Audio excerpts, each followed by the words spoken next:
啊，咁啊歡迎大家參加我哋由香港性文化學會主辦嘅呢個講座啦，即係香港基督徒應該點樣回應跨性別運動咧？由澳洲嘅經驗說起 ，How Christians should respond to the transgender movement from Australia to Hong Kong。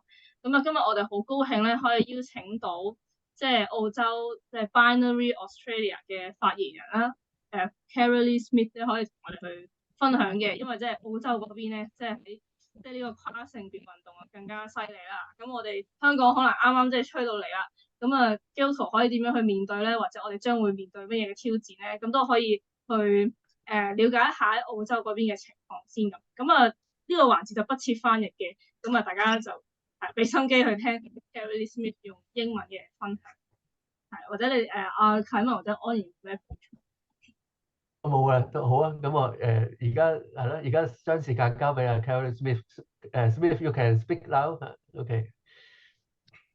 You're ready for me? Yeah, Yes, it's yes. ready. Okay. Okay, you may share. Thank you. Thank you. Thank you so much for giving me your time this afternoon. I'm going to speak about gender ideology in Australia.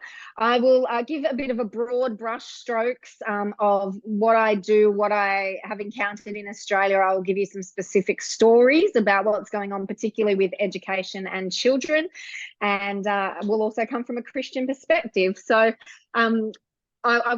I obviously didn't understand some of your introduction, but just so yeah, people know that I run Binary Australia. We are an organisation that has about 100,000 email subscribers. We lobby the government and we raise awareness of these issues in Australia.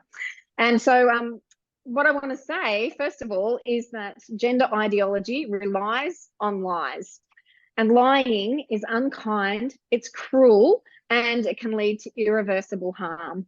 Gender ideology denies science, rejects biological reality, and relies on deception to advance its agenda.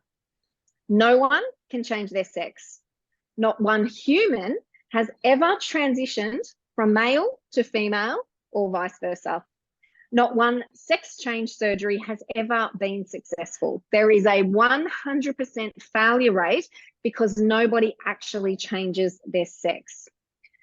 Males without a penis are still male, and females who have double mastectomies or grow facial hair are still female. Now, yes, men can appropriate a whole lot of stereotypes to appear to look like women, but they don't actually become women. Females can take drugs and appear masculine, but they don't actually become male. The transgender industry lies and deceives people into a false fantasy world that very rarely satisfies the individual. Most females who determine to appear male have underlying issues such as autism, trauma, body dysmorphia, or eating disorders. And there is a social contagion running through our schools, not only in Australia, but in many Western nations as we speak. And it is teenage girls who are especially vulnerable. Entire groups of some girls in schools in Australia are transitioning together. And it's many girls who don't conform to the Barbie stereotypes. They believe the lie, and it is a lie, that they were born in the wrong body. Girls who have seen violent pornography that too many teenage boys are consuming. And these girls are terrified and choose to identify as male to avoid being forced into demeaning, violent, or perverse sexual encounters. There are girls who have experienced trauma, abuse, or rape, and they believe that if they present as male, then they can avoid that happening again or perhaps happening in the first place. There are girls who are shy, they're not popular, they're quirky, or they're tomboys, but they're being convinced that if they appropriate male stereotypes, they will be accepted or even celebrated. I can't tell you how many parents have said to me that their child was awkward or did not fit in at school until they announced that they were transgender or gender fluid. Then the school gave them special privileges and they were allowed to come out of uniform. Bad behaviour was excused for fear of being called a bigot or a transphobe. Some of these children have, or all of these children actually in schools have special days here in Australia. I'm sure it's perhaps similar in your country. There's Wear It Purple days, there's special assemblies, there's Rainbow days, there's the International, the Ida Hobbit Day, there's special classrooms, and children are allowed to not even go to class if they don't want to. And there's many, many privileges that are abused and misused, and accusations are thrown against staff and students who might call it out. It's really sad to see how many staff and students are compelled to go along with these lies. And yet the fact remains, not one of these children can ever change their sex.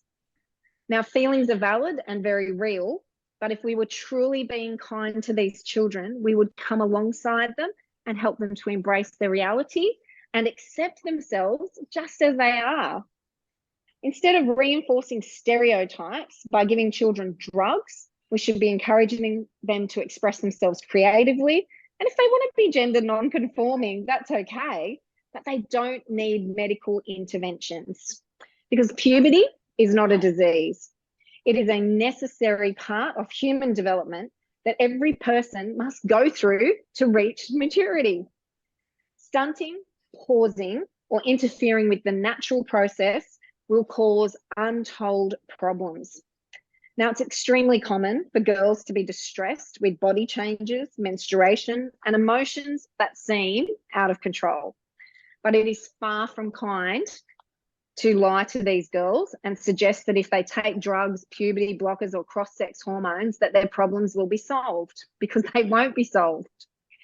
If they persist down this pathway, they end up risking infertility, atrophied wombs, high cholesterol, brain and bone development issues. And they're just some of the things we know about. There's a lot of research yet to be done on the impact of what these puberty blockers do. And most of the time, these puberty blockers are being used off-label. They have not been tested for any length of time for this particular use.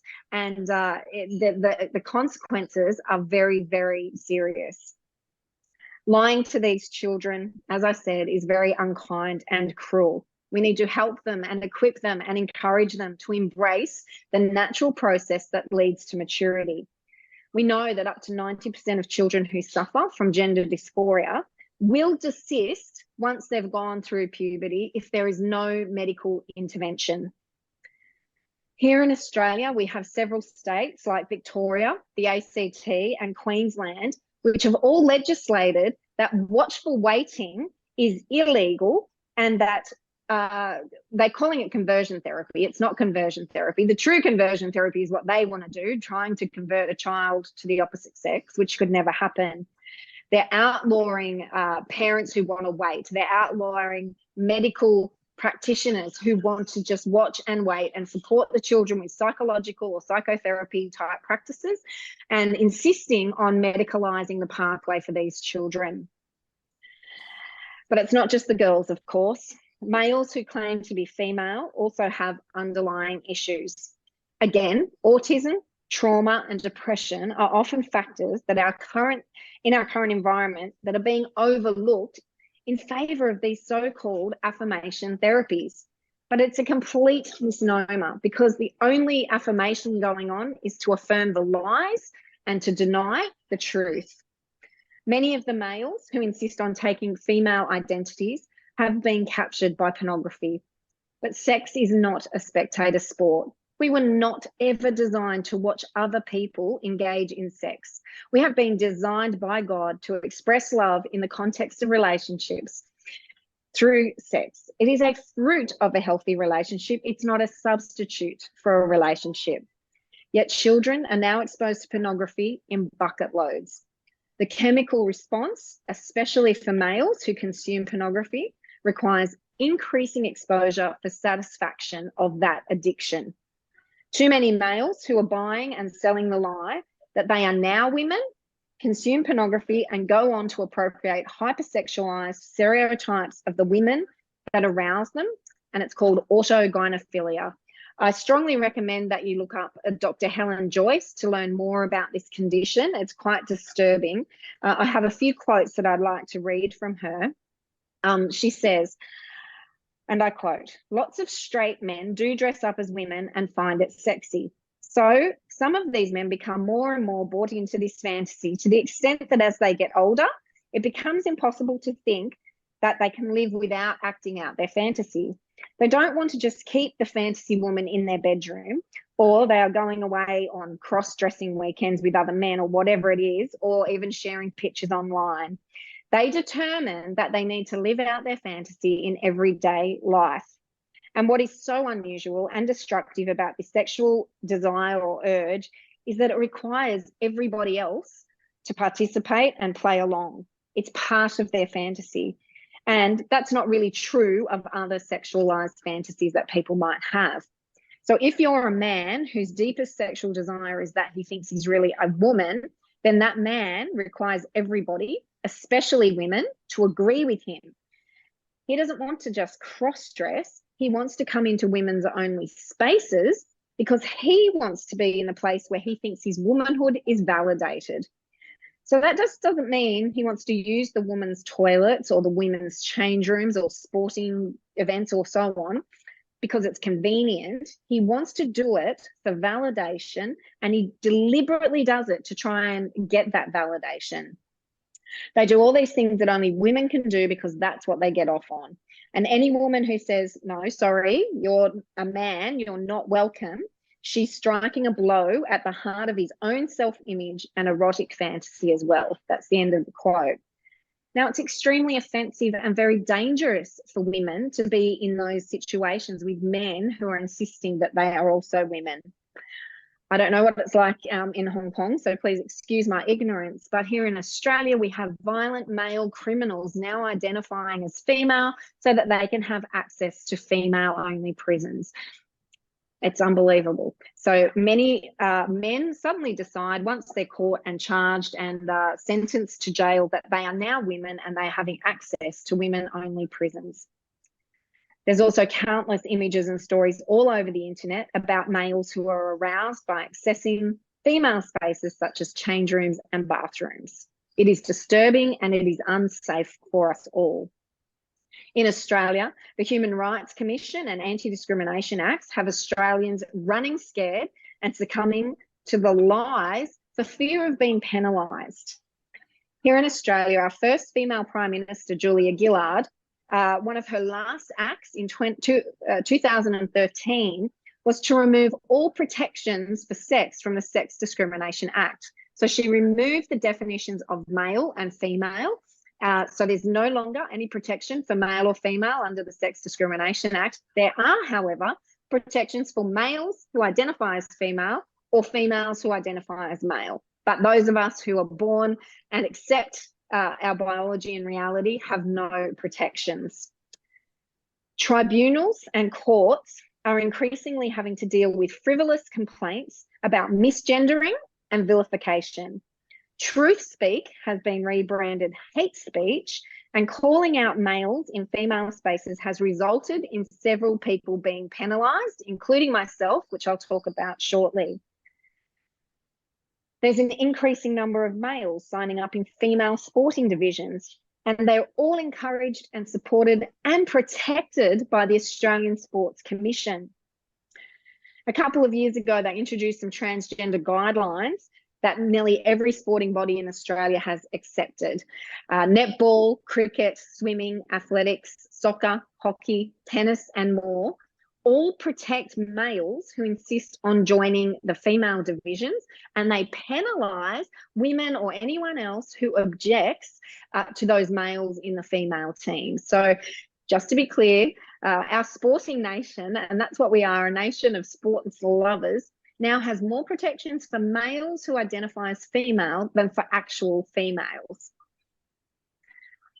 I think to accept a male as a woman makes a mockery of womanhood.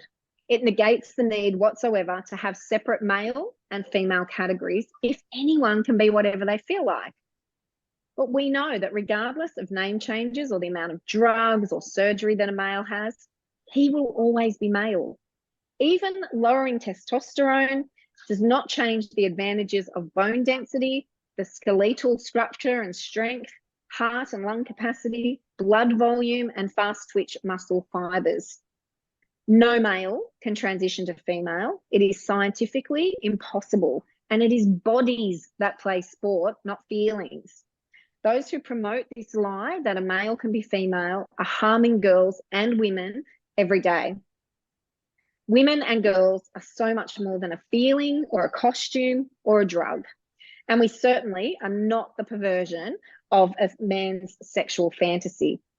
There's not any reason whatsoever for a male body to compete against female bodies unless it's with the full consent and participation of women in mixed or open competitions. Males can play in male competitions and use male change rooms. It's quite a simple solution. Failing that, they can play in open or mixed competitions. That is fair and reasonable and safe for everyone. Female categories must remain for females only, for the sake of safety, dignity, privacy, and respect. Girls and women deserve to have the option of playing sport with other girls and women, and we should never be confronted with males in our change rooms. I want to say that if people remain silent about this, or worse, if people lie that men can be women, it will be extremely harmful and detrimental, not just to sport, but to women's safety and dignity. Here in Australia, one of our most celebrated athletes is Deborah Ackerson-Lovely. And she is only one of 2 athletes in the entire Commonwealth who have ever competed in 5 consecutive Commonwealth Games. She's also competed in 2 Olympics, and she's won many, many medals, including 2 gold medals, 3 silver and bronze. She's also competed in 7 world events. Deborah is a weightlifter, so it's a strength sport, and she's a very strong woman. But she was forced to compete against the male weightlifter, Gavin, who calls himself Laurel Hubbard, in the 2018 Commonwealth Games in Gold Coast, Australia.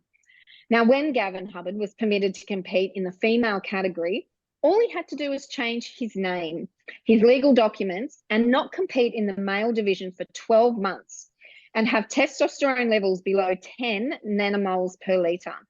Now, keep in mind that the average female athlete only has 0.8 to 1.3 nanomoles of testosterone per litre. Doesn't really seem fair, does it?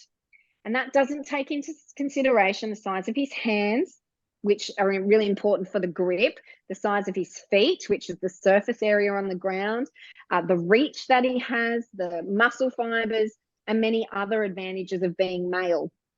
Gavin Hubbard didn't begin to identify as Laurel or as a female until he was 34 years old and had already won many, many titles in the male category. Deborah Ackerson also notes that the obvious disadvantage for female athletes in Olympic competition is menstrual cycles, pregnancy, and breastfeeding. She had 2 pregnancies and breastfed her babies throughout her 20-year career. Those are factors that a male like Gavin will never have to contend with. A female Olympian loses 1 week a month, which is 3 months a year, which is a whole year every 4 years of an Olympic cycle due to just her menstrual cycle. And during menstruation, a female is at greater risk of injury and has a lowered capacity for strength. No male will ever have that disadvantage. I feel very, very passionate about women's sport. I played sport until injuries got the better of me, and one of my daughters is pursuing a career in sport. The whole issue, though, hit very close to home for me recently when a male in a local team or club that my family is associated with was found to be in a female team. So on the 31st of March this year, I had 2 police officers come to my home. They served me with papers to appear in court. There were originally 3 applications for apprehension of violence orders against me. One has since been withdrawn. That one was issued by an employee of Football Australia who wanted to silence my criticism of their transgender policies that allow males in female teams, but protects them from criticism or opposition. So in about 3 weeks' time, I have to appear in a local court in Sydney to oppose an AVO application against me.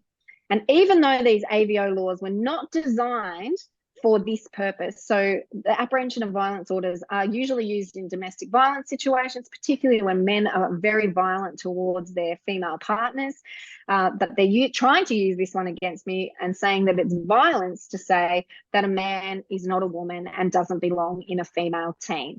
It's very disturbing, very distressing, and very upsetting that I have to go to court over this. Then I have another one that I also have to go to court over. And then both of those people are also issuing challenges in a tribunal against me for vilification, for misgendering.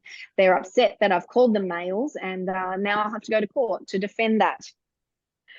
I'm not the only one, though. There's many women, particularly in Australia at the moment, who are being dragged through legal processes for saying that men cannot be women.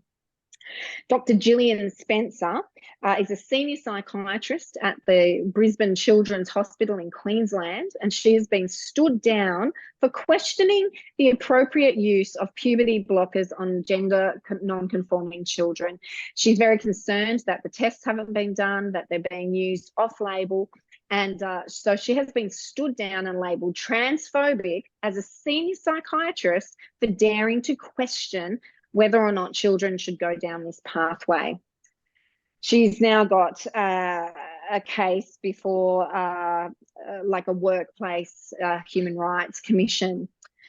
Sal Grover is a Queenslander as well, and she's fighting in our federal court in Australia to show that sex and gender identity are at odds. In our Sex Discrimination Act, it says that you cannot discriminate according to sex, gender identity, but sex relies on biological reality, whereas gender identity denies it. So Sal Grover has a women's only app called Giggle for girls, and a male, Roxy Tickle, wanted access to that app, and she said no. So incredibly, we have this federal court case called Tickle versus Giggle. Can't make this stuff up. Because this is all about sex, the reality of biological sex versus gender identity.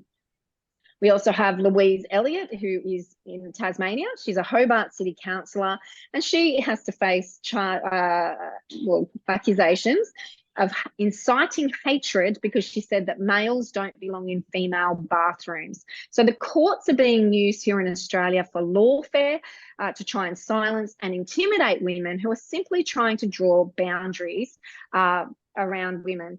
I don't know why my AirPods are about to go. I hope you can still hear me. Loudly and see if that recharges them a little bit. That's a really weird thing. Moi Redeeming is a Victorian politician, and we recently had Kelly J. King, Hosey Parker do a tour of Australia, and it was called Let Women Speak, and it was simply women gathering together on the steps of our parliament houses to share experiences and testimonies of what it's like to live in a country where males have more rights than females. At the rally in Victoria, some neo-Nazis crashed through and gave a salute, and they were not invited, they were not associated with these women at all. But Moi Redeeming lost her position in the Liberal Party room in Victoria because she attended that event. Now, she is has issued papers of defamation against the state leader of her party in Victoria, and Kelly J. King has just done the same thing and issued papers to all of the Victorian leadership, because these women are being really heavily prosecuted in legal courts because of their stand. Angie Jones is a Melbourne-based mother, a self-described left-wing feminist who has been defamed by Victorian leaders for attending and helping organising those same rallies. She has been intimidated, harassed, doxxed, all for standing up for women's rights. I'm giving you these stories to show you how dire, how terrible things are in Australia right now. Jasmine Sussex is a breastfeeding expert who was not only fired for plain truth, for stating the plain truth, that males cannot breastfeed. Well, we all know that men cannot breastfeed, yet she has been sacked from her position of 20 years for saying that. Excuse me. Commissioner has gone after her for posting these facts on social media. Catherine Deves was treated appallingly by Australian media and by the Liberal Party in the last federal election for daring to defend women's sex-based sports and rights. Associate Professor Holly Lawford-Smith has endured targeted harassment at Melbourne University for her left-wing feminist view that men cannot be women. This is clearly not a left or right-wing issue. It's not an ethnic issue. It's not even a religious issue. This is just a matter of biology. How many more men and women in this country and around the world are being silenced for their simple belief that you can't change sex, who are too afraid that they may lose their job if they don't speak out? Trans rights should in no way trump anyone else's rights, especially women's rights. Men should not be permitted to access female spaces just because they feel like it. Women deserve safe spaces because they are female. That's it. I'd like to also say that language is very important, and it's why activists are working so hard to erase the words woman, mother, breastfeeding, or using correct pronouns.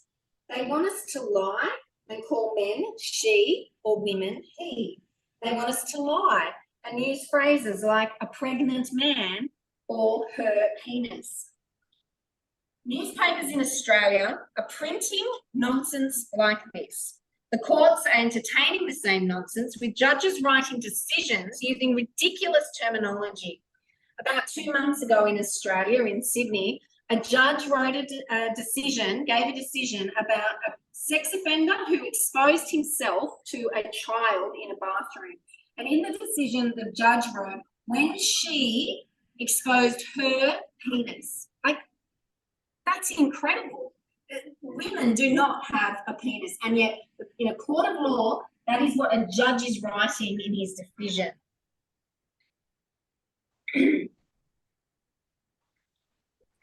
I want to focus a little bit on the children now, and specifically what's happening here in Australian schools.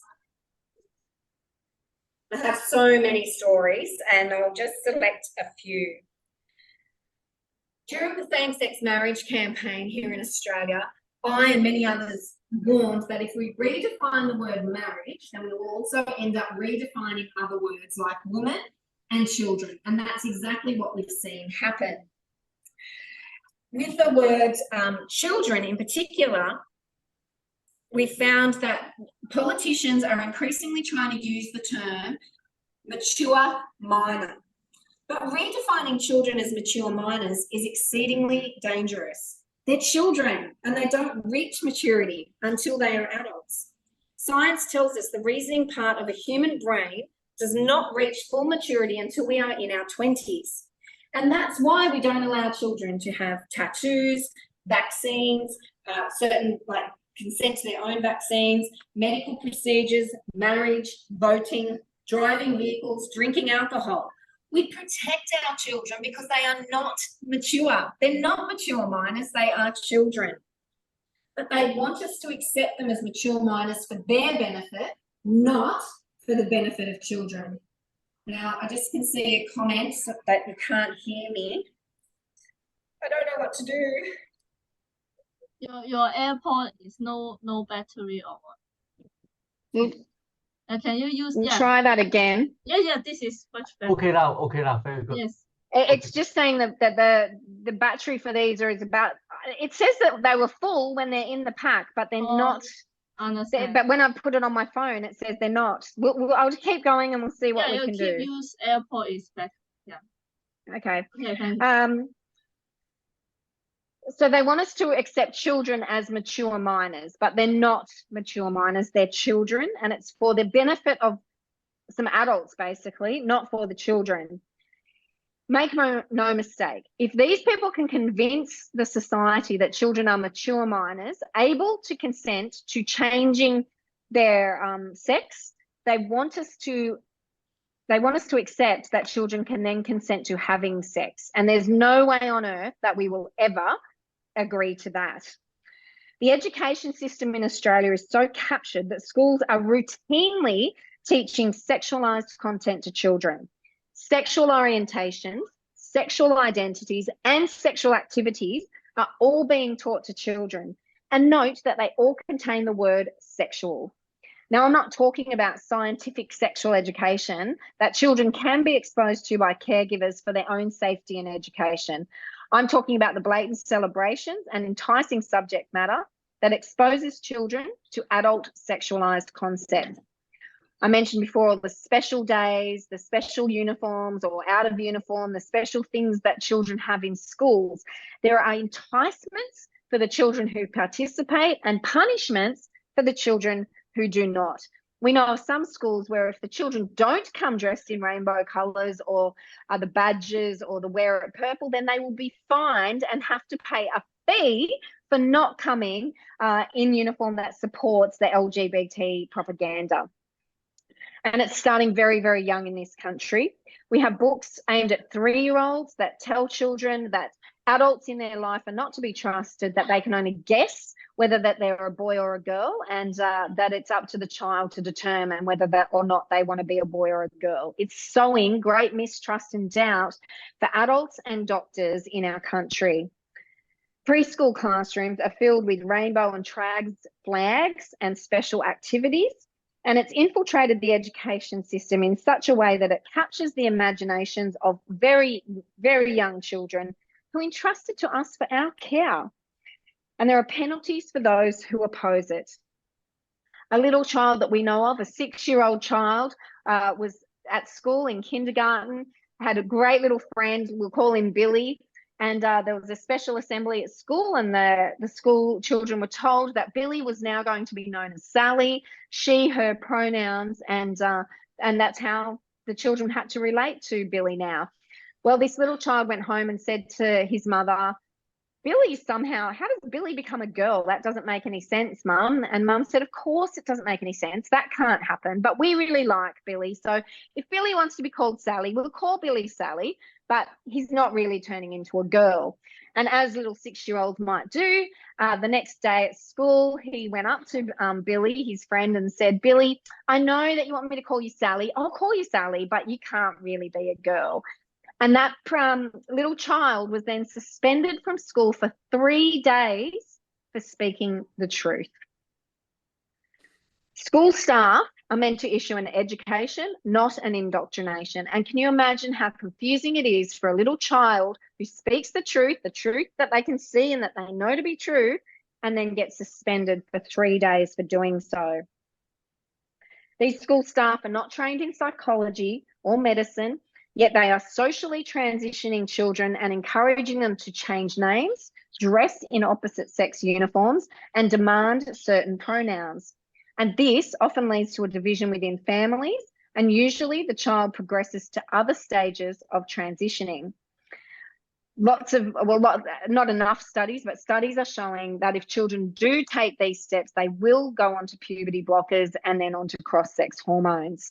Staff and parents who object fear speaking out due to the aggressive nature of the transgender activists who threaten and bully them into silence. Despite the threats, some parents in Australia have begun speaking out. Binary is collecting some of these stories, and we will be publishing a book early next year about these Australian stories. But let me share some of those with you right now. Recently, a high school in Melbourne was accused of the well-being team pushing ideology onto their children via secret emails. The wellbeing team have created a survey for students who would like to be known as a different name, gender, or use different pronouns. And this email went to the students, but not the parents.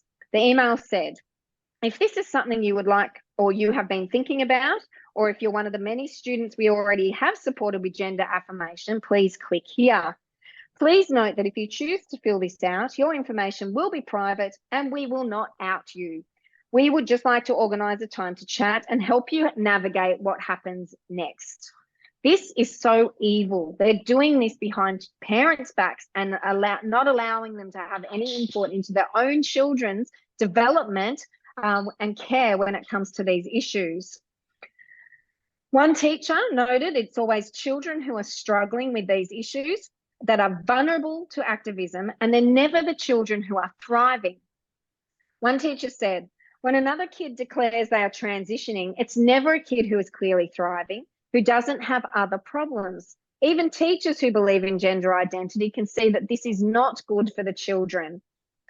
I'm told time and time again that these children are so celebrated when they come out. So they go from being ostracized and bullied to being celebrated and protected. And it's no wonder that whole groups in schools are doing this. But their underlying issues are not addressed. They still have autism or trauma or depression or other very serious mental health issues that require specialist care. The mother of a girl who identifies as Jack said when entering high school, all the kids were talking about gender and watching a lot of videos on social media about transitioning. The fact that Jack was only 12 years old, autistic, and experiencing fear of puberty was not even considered. Jack said, I was sold this lie that if I became a medical patient for life, I will be happy. I think from the get-go, if I'd been given help for the underlying issues, like the causes of my dysphoria, the things that were really behind it, if they didn't let it get this bad, if I was basically taught not to hate myself, I wouldn't be in this situation. And that's the crux, isn't it? You know, it's very hard for teenagers to go through puberty, but selling them the lie that if they avoid puberty, they'll feel better is just not true. And they become medical patients for life, and a lot of harm is done along the way. Other parents spoke about their daughters who feared and despised the onset of puberty. But those girls who have gone on to take puberty blockers and cross-sex hormones are now overweight, depressed, and alienated from family and friends. One parent said that the gender affirmation you may believe is a positive step is not helping our child resolve what is actually happening, and it's undermining our effort to assist her in critically evaluating her rapid onset gender dysphoria. This is really cruel and I think criminal to allow children to go down these pathways without addressing the underlying factors. And now what we're seeing is a large cohort of desisters or detransitioners who are very upset with what's happened to them under the system, and it will only be a matter of time until the lawsuits begin for taking them down these very destructive pathways. We know of a 14-year-old girl who told her parents that she wanted to be a boy. Her parents didn't react with yelling or screaming or didn't even shut down. They just said, okay, well, let's talk about this. We'll go to a counsellor and we'll address it. Within weeks, that child who was not being abused by her parents, who was not fighting with her parents or anything else, had been groomed online, ragged the police, and told them that she was being treated poorly by her parents. The police in New South Wales came and took her away from her parents, and that's over 2 years ago now that those parents have still not seen their daughter, but they know that she has begun her transition to appear as male. It's very, very, very concerning. Another child or another family we know of said that a guidance instruction officer at their school told the child to lie so that they could pursue the same pathway. The child was told to make the false allegation that they were unsafe at home because her parents didn't want to affirm her new identity. The child's mother said it is telling anxious kids that their mother and father are not safe because they will not affirm their new identity. They're being exploited by these school counsellors. The Queensland Education Department confirmed that while parental consent is usually required, school staff can say that a child is a mature minor if they feel that it is warranted. But who can determine whether or not a child is actually a mature minor and capable of consenting to such procedures? The father of another girl told one of the newspapers that the staff at his child's school had set up a new name and identity for his daughter without the parents' knowledge or consent. He said they were just going to put it in place without telling me initially, just a flick of the switch. There was no communication and no support plan, and I felt the school took over that parental role. It is very terrifying as a parent that the government can get away with such dangerous overreach. School staff are not medically trained professionals. They cannot assess or diagnose the myriad of underlying issues that often accompany gender confusion. They cannot diagnose or treat autism, depression, trauma, abuse, or other mental health issues. That is for the specialists, not for school staff. And school staff should never take the place of parents. It is dangerous for the welfare of the child to isolate them from family support. Activists within the education system in this country need to be brought into line instead of being empowered by weak and dangerous policies that allow them to make false claims or designate a child as a mature minor. We have in this country drag queen story time, we have books in our libraries, we have this constant flood of sexualized material before our children. And if you go to the Binary website, we have ways, campaigns and actions that we can take against this, such as being in contact with the schools or going to local council meetings. And, you know, interestingly, one parent borrowed one of the books from the library to take to the council meeting, and the council meeting forbid the woman from showing the book because it was too graphic and explicit, and yet it's in the youth section in the children's library. It's absolutely incredible. So I only have a few minutes left. So what I'd like to do is just share a little bit of encouragement, particularly from the Bible, of what our response to this can be. And then I want to say, as I said at the beginning, that gender ideology relies on lies. And yet we, as followers of Jesus, believe that Jesus is the way, the truth, and the life. And so to stand in the truth and to speak the truth is essential if we are following Jesus, because Jesus himself is the truth. God is love, Jesus is God, love is truth. And Jesus said that it is the truth that sets us free. So it's the truth that will set us free from feeling afraid to speak or stand in the gap in these issues, but it's also the truth that will set these children free who are suffering from gender dysphoria. The only way out of this mess is via truth. Lying, as I have said over and over, is unkind, it is cruel, and it leads to irreversible harm. Now, the price that we pay for truth is often very high. I'm paying a high price in Australia for speaking the truth. I have 4 court cases that I now have to defend that will run into hundreds of thousands of dollars and probably many years before the courts and the tribunals. In Australia recently, Lyle Shelton just fought and won a 3-year battle that cost $300,000 because he simply said that drag queens are not good role models for children. It's taken years and years and years of fighting in the court, but that truth has prevailed and he has won his court case, while for many of us, ours are just beginning. But the price our society will pay if we don't speak the truth is far worse than that, and much, much, much more costly. A generation of young people so precious to God are being lied to, physically harmed, and irreversibly damaged. It is a tragedy unfolding before our very eyes. I cannot bear to watch and do nothing. I cannot bear to say that I'm a Christian yet remain silent or turn a blind eye to this tragedy, because every child matters to God. Jesus said it would be better for them to be thrown into the sea with a millstone tied around their neck than to cause one of these little ones to stumble. This is a very serious moment in history, and it's really important that we all speak up, that we share information in our networks, that we use whatever platform God has given us to speak the truth. In Australia, I encourage people to contact their local politicians, their representatives, their councils, their libraries, and their schools with the truth. Silence is simply not an option. There is a price to pay, and in some cases it costs people their job, their friends, their reputation, their bank account, and even freedom. But I say that that's worth it. Jesus said, "Blessed are you when people hate you, when they exclude you and insult you and reject your name as evil because of the Son of Man.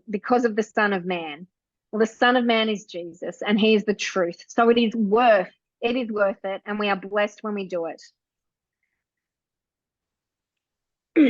Children and sex should never go together, not ever, not sexual identities, sexual orientations, or sexual activities. It is so important that we speak the truth, and it is so important that we realise that this battle will be fought and won primarily in the spirit. This isn't a battle of flesh and blood. We need to pray, we need to speak truth, and we need to stand firm in Jesus' name. Thank you. 咁接下來咧就由我哋嘅事工總監鄭安然先生咧就再做一啲回應嘅分享嘅。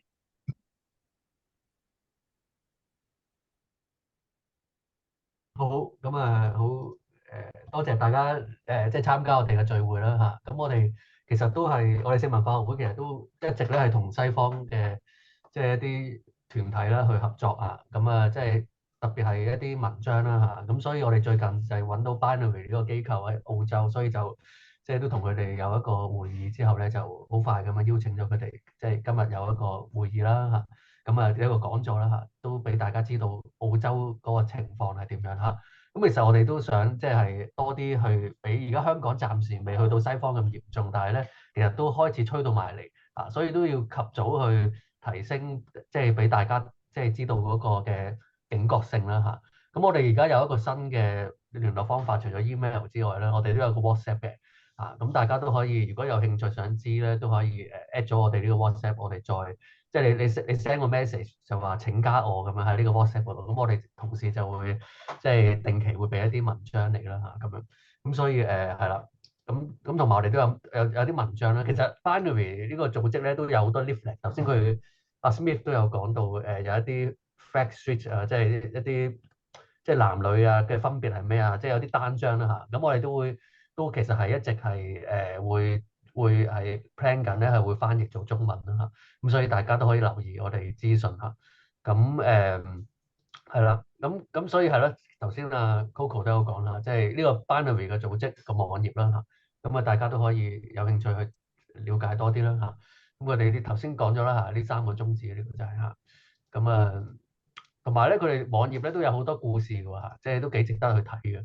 咁我哋都譯咗到中文嘅好多呢個 detransition 啊，即係意思就係佢停止再變性個程序，或者甚至乎逆轉嗰個變性程序啦嚇。咁好多嘅原因都係因為西方嘅環境，你話自己有少少係想做第二個性別咧，其實就好受鼓勵呢樣嘢嚇。但係喺青春期嘅時候，其實後尾發現原來都唔係真係想變，或者有第二啲原因嚇。咁於是乎就多咗一啲後悔嘅個案啦嚇。咁所以咧其實係即係，但係呢一啲 case 咧，呢啲故事咧係比西方嘅 transgender 咧係好抹黑同埋好貶低嘅，即係有陣時會話好少嘅啫，好例外嘅，或者咧係純粹被歧視，所以咧其實佢都係 transgender，但係佢只不過係即係俾個社會壓迫，所以佢就做翻佢唔想做嘅性別，有陣時都會咁樣形容啊。咁但係如果根據最新嘅一啲調查咧，就發現唔係咁樣啦，更加大嘅原因係嗰啲醫生係太快，啲精神科醫生喺西方嗰啲嚇太快就係鼓吹佢哋去變性，冇諗清楚啊。咁呢個反而係個事實真相啦。咁係啦，咁呢個係佢哋 Facebook 啦嚇。頭先佢哋有即係頭先佢都有講啦，有陣時都會 censor 嚇。其實我哋機構性文化學會，我哋有個 social media 即係 Instagram 嘅 page 咧。前幾個禮拜都俾我懷疑啦嚇，即係其實都應該唔係懷疑都係㗎啦嚇。即係咧就停咗2日咁樣嚇，即係完全係運作唔到。咁我哋有2000幾個 followers 嚇，咁其實通常都係一啲同民人士去集體檢舉嚇。咁其實之前都試過即係講到明 comment 話我哋要集體檢舉嚇。咁但係最尾我就appeal咗上訴咗啦。咁所以其實都唔容易啊，特別係西方更加艱難啲啦嚇。咁所以大家都為佢哋祈禱啦。阿 Smith 自己都有2單官司，頭先都有講啦。好，咁咧就係啦。咁呢個性別二元啦嚇，即係 gender binary，即係性別就有一男一女啊。佢哋嘅即係都係好主張啦，唔係就係即係 Bible 一方面啦，亦都有講 scientific 啊。咁相對佢哋相對想回應嘅就係性別多元啊，或者叫性別光譜啦嚇，即係咁gender diversity 或者 non-binary 或者 spectrum 咁樣啦嚇。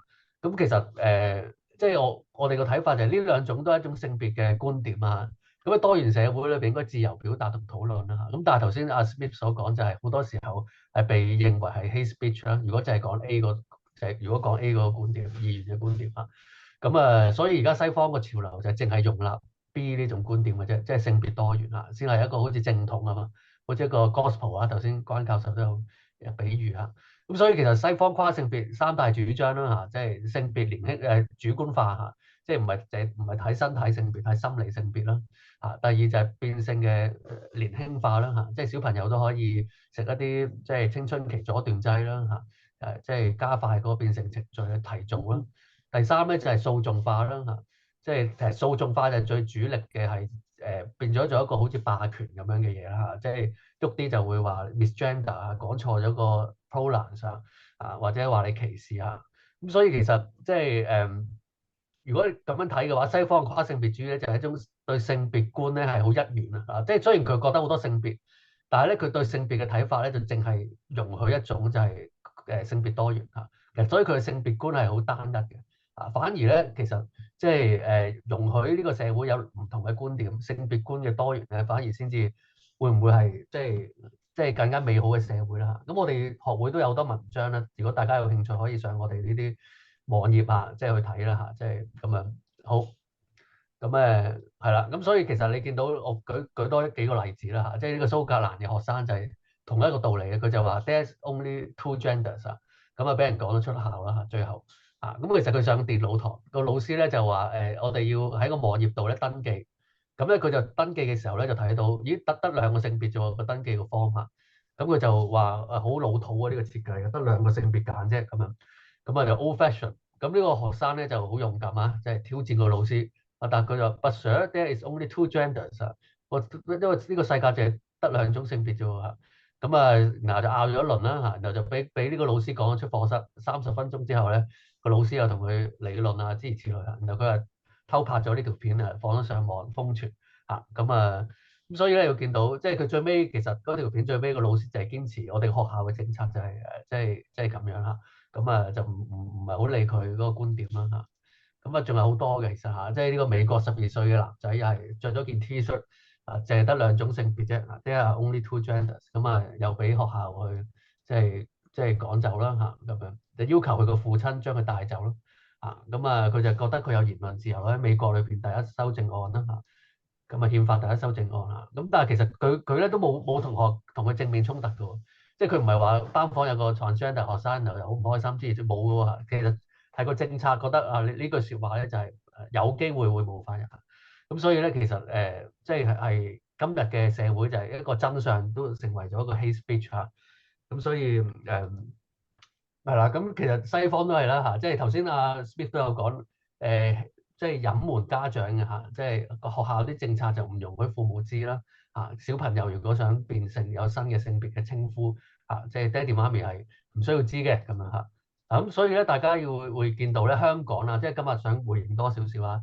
喺香港個情況咧，都係喎嚇，即係今年2月有單新聞啦，《星島日報》學校涉嫌隱瞞家長鼓勵學生跨性別，咁呢個係其中一間香港嘅國際學校啊。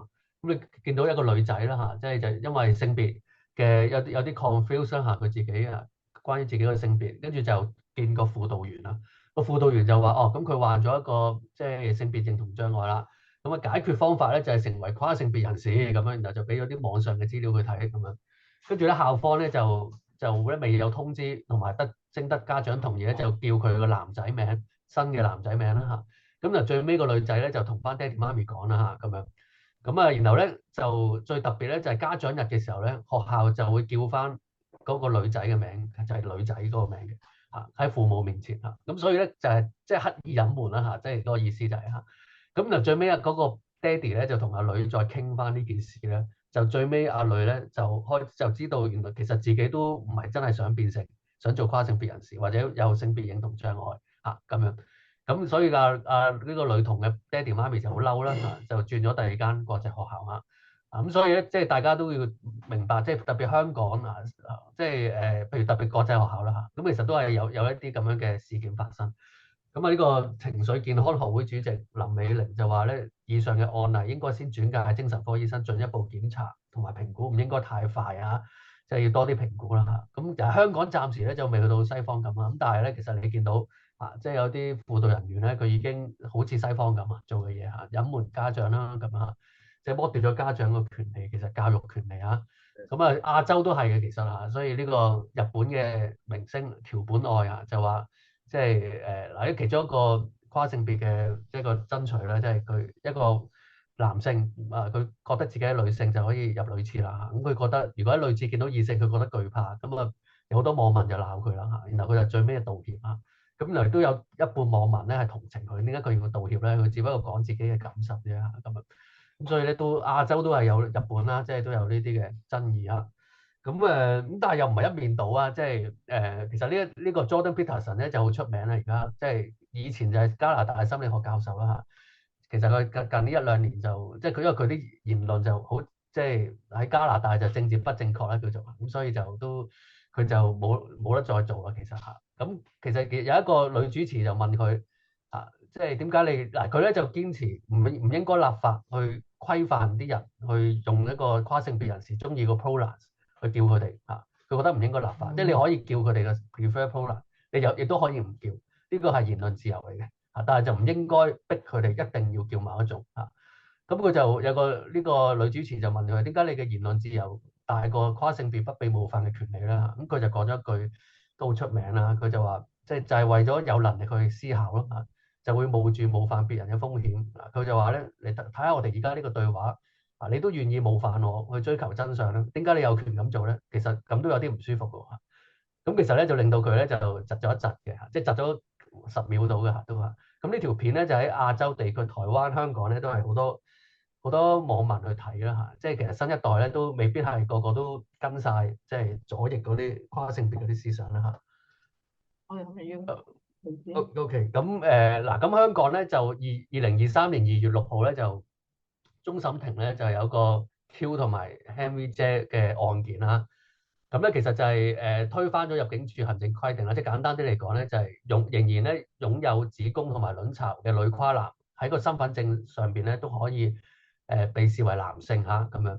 咁然後我哋睇翻啲判詞咧，其實嗰個同樣嘅邏輯咧都係意味住調翻轉都係男跨女仍然擁有陽具嘅男跨女都可以被視為女性。雖然而家仲未有呢個司法覆核咁但係佢哋嗰個觀點咧，嗰個背後嘅理據咧都係可以咁樣去推論出咁所以就有機會咧，將來香港都會發生呢一啲事情有權使用女性專用空間。咁所以我哋咧其實就係發起咗一個聯署行動雖然終審法院嗰個判決咧就改唔到嘅，即係你即係唔可以推翻，即係佢要佢自己先可以推翻自己即係理論上。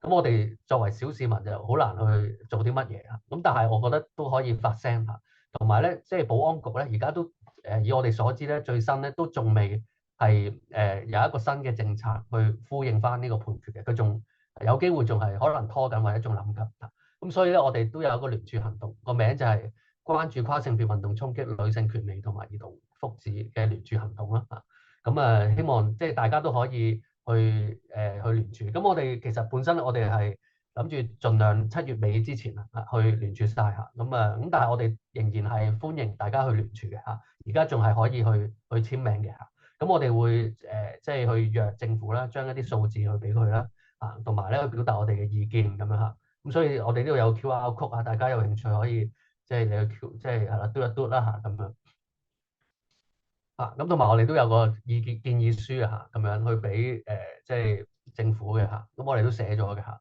咁其實咧嗱，其實喺嗰個終審庭嗰個判詞裏邊咧佢就其中其實即係佢之前嗰2個 level 個法院咧都係判政府贏嘅，即係判個跨性別人士輸嘅但係去到終審就調翻轉，一致就判咗 Henry 姐就贏啦咁其實佢喺其實政府其中一個理據咧就係擔心其中一個社會影響就係咧如果可以女跨男仲保留子宮卵巢咧，有機會可以恢復生育能力嘅，咁就可能會生仔女啦，有能力咁但係個身份證仲係如果係男士嘅話咧，咁應該係個仔女嘅爸爸定媽媽咧咁而原訟庭同上訴庭嘅法官都認同呢個憂慮嘅，不過終審庭就反駁，就話咧呢個個案咧係好罕見嘅exceptional rarity 佢話咧好少機會咁嘅，呢啲人咧佢話判詞99段就話佢變咗性咧就好少會變翻自己本身嗰個原生性別，更加唔會想生 BB 咁樣，咁即係佢已經變咗男人啊嘛，點會再想生 BB 咧？即係佢嘅意思係咁啦。咁但係咧，其實我哋揾翻啲資料咧，其實係越嚟越多呢一啲嘅 case，唔係絕無僅有啦。譬如澳洲，淨係澳洲啦即係頭先 Smith 都係澳洲個地方啦。13年至23年嘅官方統計數字咧，其實所謂女跨男，即係男人生仔咧，所謂其實佢係女人嚟嘅嚇。不過就有294宗啊，咁係咪極為罕有咧？咁嚇，咁呢個都係打個問號啊。咁嗱，你見到呢啲相片咧，都係一啲好出名嘅，即係美國嘅例子啦嚇，即係 Thomas Beattie 左手邊嗰個嚇，即係其實佢係女性嚟嘅，不過佢再即係保留咗子宮啦、卵巢啦嚇，咁所以咧佢都有機會懷孕嘅嚇，咁但係佢係切除咗乳房啦嚇，亦都有一啲鬍鬚啦嚇，咁另外呢個 Evan 都係啦嚇咁樣。咁咧，其實大家都要注意啊！呢啲相片咧個威力都幾大啊！即係我而家有陣時都會去學校嗰度分享啦。咁我講翻啲最基本嘅事實啦，即係同小學、中學生講啦，即係話所有人都係一男一女所生嘅咁樣。即係我咁樣講啦，所以我哋每一個都係所有人都係一男一女所生。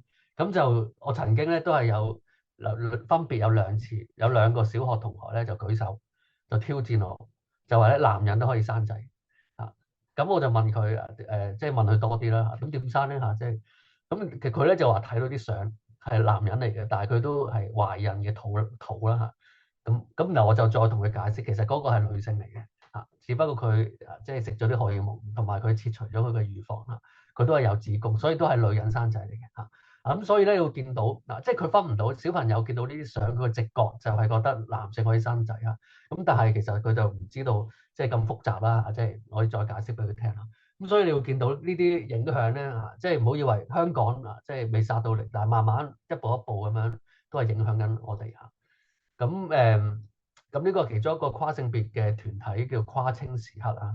咁佢哋就因為見到保安局政府咧就遲都未遵行嗰個終審庭個判決改個政策，於是乎佢咧就施壓啦。7月8號嘅時候就呼籲啲冇做手術或者未做即係下身手術嘅跨性別人士咧去遞交改身份證性別標記嘅申請，俾啲壓力佢啦。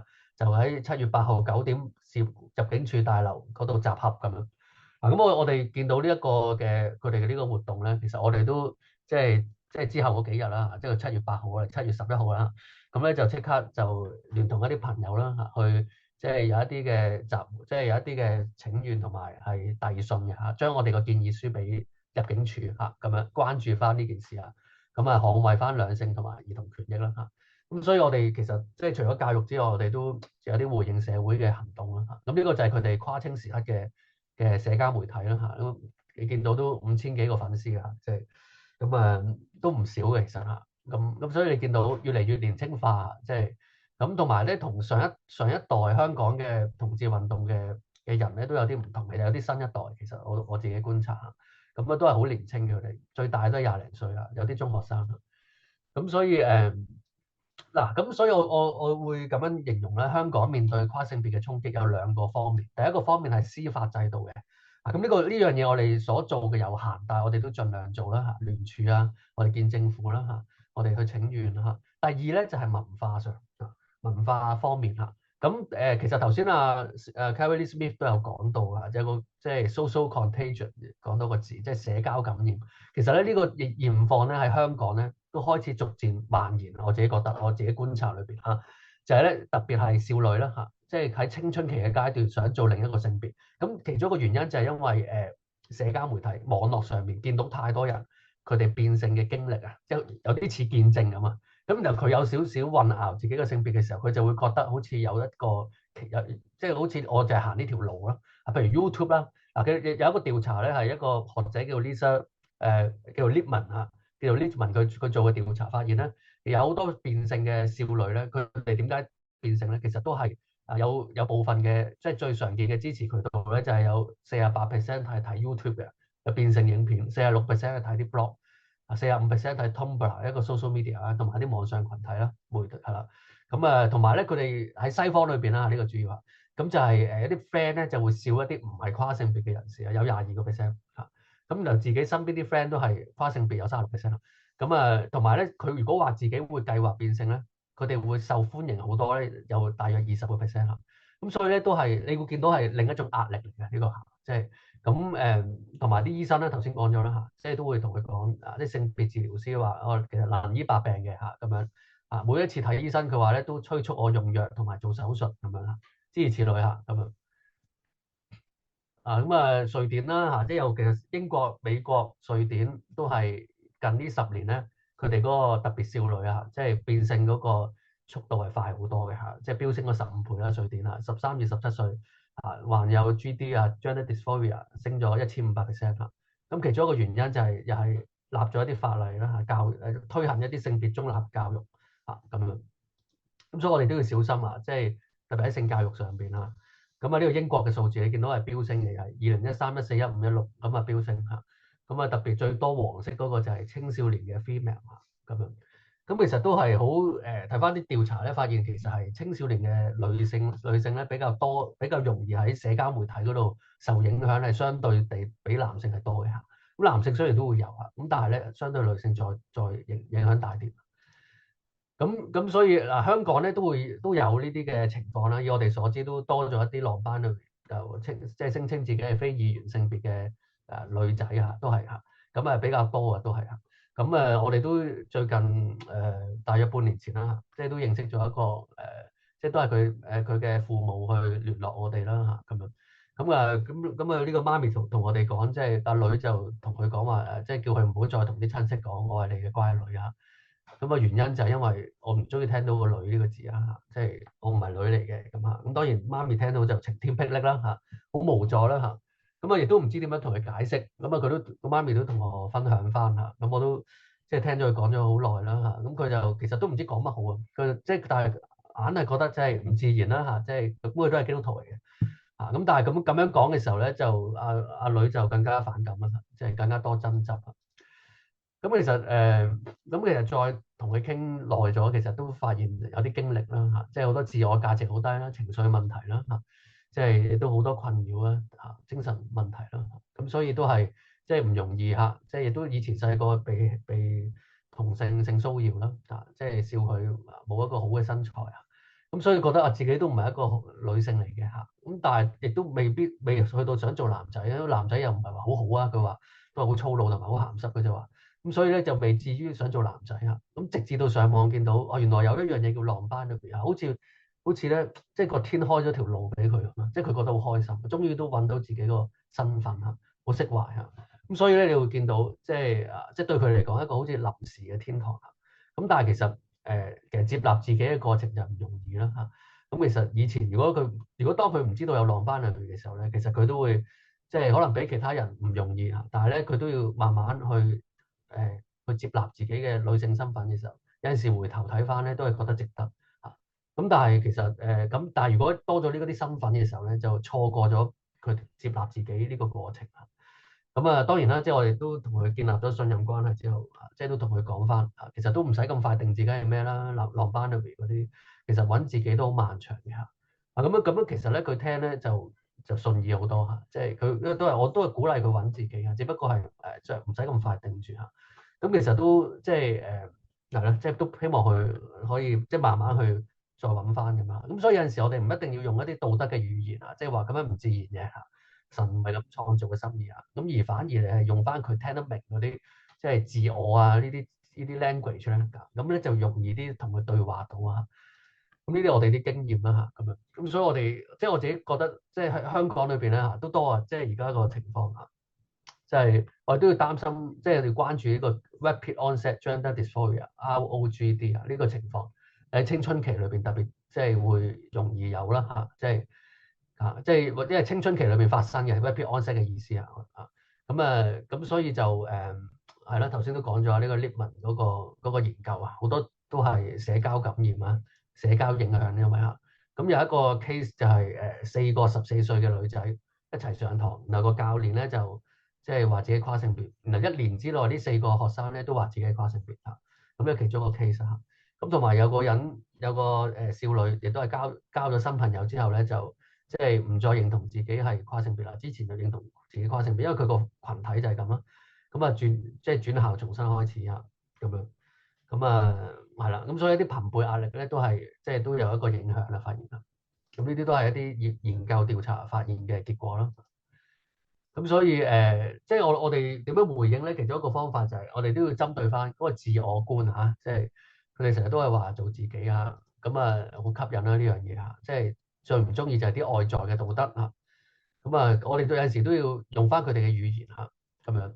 咁其實喺西方裏邊咧，其實2015年美國通過咗即係喺最高法院嗰個同性婚姻，即係開綠燈之後咧，其實就跨性別就係第二波啦嚇，即係咁其實2015年有一個佢本身叫 Kirralie Jenner 嘅一個嘅，即係即係佢咧就係佢以前而家叫 Kirralie Jenner，佢以前叫 Bruce Jenner 啦，即係男跨女咁樣嚇。咁佢就係呢個訪問之後咧，佢就跨性別喺西方咧就成為咗一個熱話。其實嚇之後嗰16、17年就好多啲廁所爭議啊、更衣室爭議等等，就喺嗰陣時開始啊。咁佢就話咧，佢自己以前嘅自己咧 ，Bruce 就係咁樣，咁咧就係一個謊言嚟嘅。佢覺得嚇，即係咁樣。咁啊，你理解係咩啊？咁佢而家係女性啦，有個新嘅名叫做 Kirralie Jenner。咁所以你會見到咧，其實係好強調咩咧嚇？即係點解佢會用謊言去形容自己咧嚇？即係如果以前嗰個男性身份咧，佢覺得係假嘅，係建構出嚟嘅嚇。咁啊，佢覺得真我好緊要。而家今日嘅唯一道德價值咧就係真我啦嚇。咁啊，咩意思咧？就係我想做嗰樣嘢，即係咧，我如果唔做咧，我就呃緊自己嘅。如果我想做 X 有個慾望，但我一定要行動 X 咧，咁我就活出我嘅真我啦嚇。如果唔係咧，就謊言啊，對自己説謊啦。咁但係問題，我哋個回應就係自我係咪淨係得慾望嘅咧嚇？即係唔做就係等於否定自己咧嚇？想做就去做咧，定係其實仲有好多層面咧自我，譬如身體會唔會都係自我嘅一部分咧？會唔會身心去和解翻協調或者預防，盡量避免一啲衝突？會唔會咁樣都係先至係真正嘅自我咧嚇？咁呢啲其實都係一個新嘅語言去回應翻今日嘅趨勢啦嚇。我自己覺得嚇，即係就好似呢個右手邊呢個主角係 Inception 嘅女主角嚇。咁佢之後就加拿大演員佢係出櫃做跨性別亦都係用做自己呢個 language 去形容嚇。咁佢改咗名啦，叫 Ellen Page 咁I fully embrace who I am 咁樣。咁佢就話叫我做 she 得啦，我個代名詞嚇。咁佢時代雜誌有個封面啦，都係影咗佢嘅嚇。咁你見到佢個樣都唔同咗啦嚇。同埋咧，佢做咗一個 top surgery 即係切除咗乳房。咁大隻字標題都係 I am fully who I am， 我終於完整咗我自己啦，我做翻我完整嘅自己嚇。咁所以你見到呢個講法背後係假設咗啲咩咧嚇？就係我個心靈我自己咧先係真正 fully 嘅。就算我切除咗身體嘅自己，我用個身體自己去配合翻佢咧，反而先至完整咗嚇。咁但係如果我哋覺得我哋嘅自我咧係包括埋我哋嘅 body 嘅話咧，其實會唔會即係佢反而即係唔係完全做咗佢自己咧？反而 I am partly who I am 咧咁當然啦，我哋咁講唔係話要指責去即係批評佢嚇，而我哋都接納每個人個接納自我都有唔同嘅階段同埋困難都要體諒。但係咧，如果呢個成為咗唯一對自我嘅睇法如果講第二啲咧，就變咗一個歧視，或者甚至乎去宣揚呢一種嘅觀點咁其實我哋就需要回應啦咁其實呢種自我觀咧，而家已經有一種再極端嘅趨勢，就係心靈大過身體嗰個自己譬如咧呢個你見到呢個報道咧，呢個校長嚟嘅咁佢話咧啲學校咧，英國嘅校長叫Kirralie就話咧開始多一啲學生咧就 catch self identification， 即係咧佢話自己係一隻貓一啲同學仔佢唔覺得自己係人類佢唔係話好中意貓，我想扮貓咁簡單，我就係貓啦咁其實仲有好多動物嘅，而貓係最普遍嘅咁樣。而佢就話咧老師面對好大壓力啦，唔知道學校嘅立場係點咁所以咧都唔敢去話翻，其實你係人嚟嘅喎咁樣咁佢就覺得咧而家係教書咧嗰個權威都盡失而家流行緊一種感受大過真相嘅文化，淨係顧佢哋嘅感受，唔敢講真相啦亦都有啲其他報道都有講啦即係學校容許小朋友去聲稱自己係馬啦，有恐龍啦其實啲動物咧，我有陣時都明明地嘅小朋友好中意啲動物貓咁啦。咁但係去到月亮，我又開始覺得唔係好明即係月亮，即係去到死物啦，開始即係星球即係我係一個月亮咁樣咁其實都冇所謂，其實對佢哋嚟講即係總之我就覺得好靚咯個月亮咁佢咁咩意思？咩叫做我係呢個馬咧恐龍嘅月亮咧就係譬如翻學校要求戴貓耳朵啦、貓尾巴啦。回答問題嘅時候咧就要講 mail 啦咁呢啲即係學校都要即係去順從喎嚇。咁又有個我哋都 post 咗呢個新聞喺我哋 Facebook 嗰度。咁有個網友都有一個好即係幽默嘅回應啦。佢話：咁午飯時段係咪需要俾呢個學生貓糧，同埋擺隻老鼠喺佢個位度，咁先至唔歧視佢喎？因為佢貓嚟㗎嘛。咁所以其實你見到呢個就係背後就係一種心靈自我再極端咗下。咁即係佢會覺得我就係一個貓嘅靈魂住咗一個人類嘅身體裏邊啦。咁我哋點解會覺得我哋係人類？就因為我哋嘅身體，我哋 DNA 係人類啊。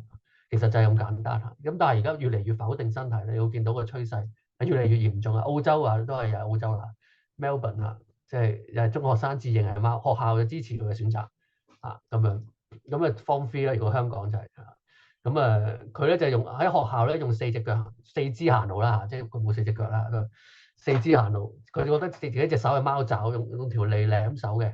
啊，同埋咧有啲學生咧喺個裙後邊就剪個窿出嚟啊，即係幻想有條脷啦。咁然後咧，甚至乎咧，即係學校會安排佢哋有即係按佢哋嘅需要有獨特嘅安排啊。咁澳洲有個太陽報咧，澳國太陽報形容呢個情況咧係好光明嘅 ，phenomenally bright 好正面嘅呢個情況啊，咁樣。都見到而家嗰個趨勢咧都係好荒謬啊，我自己覺得。咁有個澳洲嘅青少年心理學家咧就話咧，佢執業25年裏邊咧就係接觸過一個自稱為動物嘅病人。咁而呢個年青人咧，佢就自稱係狗嘅。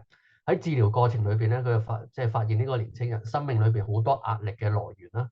咁啊好多問題啊，好多情緒嘅困擾。當攞走晒呢啲壓力源頭之後咧，佢就回復翻正常啦，重新話翻自己係人類啊。咁你會見到其實即係嗱，你坦白講，人類咧就大壓力啲啊嘛，即係讀書啊又要。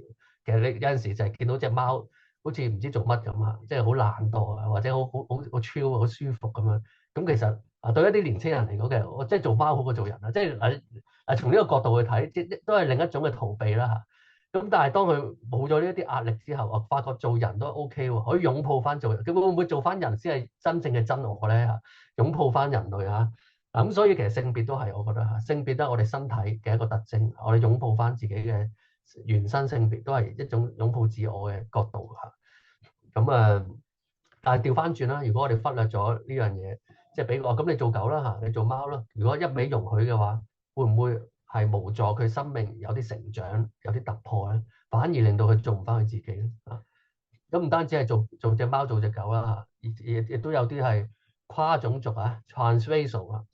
咁啊呢一個叫都本身白人。差唔多，你都差唔多要翻合。OK， 好 ，OK， 好，我最2分鐘啊，最後嚇。咁啊自認菲律賓啦，或者自認黑人啦，即係詳細唔講啦嚇。呢個白人就覺得自己韓國人啦，甚至乎做咗一啲種族嘅 transition surgery 啊，即係個變種族手術啊，佢話做咗18個 procedure 啊。咁點做我就唔清楚，冇研究啊。咁但係可能唔知係漂白定係點樣啦嚇，或者啲輪廓上啦、眼耳口鼻咁啦。咁所以其實都係一種自我觀啊，淨係得心靈定係加埋身體咧嚇。即係青春期其實都鼓勵如果做教育工作者、做父母嘅，頭先都有父母問啦嚇。其實其中一個回應跨性別嘅方法，我自己覺得就係鼓勵青少年去接納佢嘅身體嘅自我嚇。咁啊，特別係而家係特別係好緊要。好，最尾有5個 tips 啊，我哋多啲用真我嘅語言嚇同佢哋去溝通啦。第二就係好多時候咧，佢哋都係好多情緒嘅困擾嚇。咁啊，其實家庭都好緊要，俾佢哋有個避風港啦。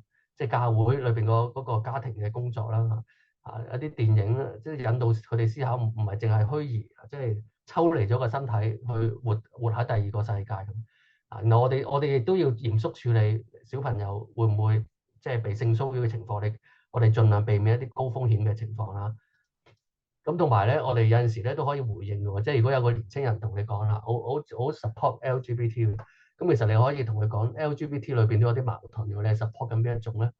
而家譬如 transgender 裏邊都有矛盾嘅嚇，做晒手術嘅跨性別人士，同埋主張冇做晒手術嗰啲，大家都會鬧交啦。女同性戀者同跨性別亦都鬧交啦，女權同跨性別又鬧交啊。咁所以其實大家都可以多啲呢啲資訊啊，去睇嚇。咁我講到呢度先嚇，咁大家即係交翻俾主席啦嚇。